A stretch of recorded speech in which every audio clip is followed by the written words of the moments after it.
मेरी ननद और मैं एक ही समय पर कार एक्सीडेंट में फंस गए थे। हम दोनों गाड़ी के अंदर फंसे हुए थे। लेकिन जब मेरे पति मौके पर पहुंचे तो उन्होंने मुझे पूरी तरह नजरअंदाज कर दिया। इसके बजाय उन्होंने कार की खिड़की खोली और मेरी ननद को बाहर निकाल लिया, जिसे सिर्फ हल्की चोट आई थी। जब मैंने मदद के लिए पुकारा तो उनके चेहरे पर जरा भी भाव नहीं था। उन्होंने मुझसे कहा कि डॉक्टरों का इंतजार करो, वहीं तुम्हें बचाएंगे। आखिरकार मैंने पूरी ताकत लगाकर खुद को कार से बाहर घसीटा और उनसे मदद की भीख मांगी।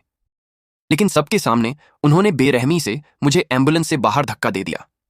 जब मुझे होश आया तो मैंने अपने पति को प्रेगनेंसी टेस्ट रिपोर्ट दी, लेकिन उन्होंने समझा कि मैंने उनका ध्यान खींचने के लिए यह नकली बनाई है। उन्होंने उसे मसलकर जमीन पर फेंक दिया और मुझे ननद के लिए खून दान करने ले जाने की कोशिश करने लगे। मैंने खुद को उनसे छुड़ाया और कहा, मैंने तुमसे 7 साल शादी निभाई है और आज मुझे तुमसे घिन आ रही है। लेकिन मेरे पति के चेहरे पर कोई पछतावा नहीं था। वह जबरदस्ती मुझे घसीटने लगे। तभी एक डॉक्टर दौड़कर आया।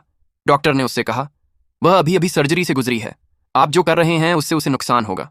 लेकिन मेरे पति को लगा कि वह डॉक्टर भी मैंने किराए पर रखा हुआ कोई अभिनेता है। डॉक्टर कुछ समझ पाता उससे पहले ही मेरे पति मुझे घसीट कर ले गए। जब मुझे दोबारा होश आया तो मैंने नर्सों को मेरे पति और मेरी ननद के बारे में बातें करते सुना। तभी मुझे आखिरकार समझ आया कि मेरे पति ने मेरे साथ विश्वासघात किया है। मैंने तय कर लिया कि मैं उसे इसकी कीमत चुकवाऊंगी। कुछ समय बाद मेरे पति ने ननद के बच्चे के पूरे 1 महीने का जश्न मनाया। जब मैं काले कपड़ों में उस दावत में पहुंची तो हर तरफ फुसफुसाहट शुरू हो गई। मेरे पति ने मुझसे कहा, अभी घर जाओ और अपने कपड़े बदलो। मैंने पलटकर कहा, क्यों बदलूं? फिर मैंने बताया कि मैं इस तरह कपड़े पहनकर क्यों आई हूं। सब लोग एकदम सन्न रह गए, लेकिन मेरे पति अब भी खुद को सही ठहराने की कोशिश कर रहे थे। तब मैंने सबूत निकाले और उन्हें हवा में उछाल दिया। जैसे ही सबने वह सबूत देखा, वे आखिरकार समझ गए कि मेरा पति कितना बेशर्म इंसान है।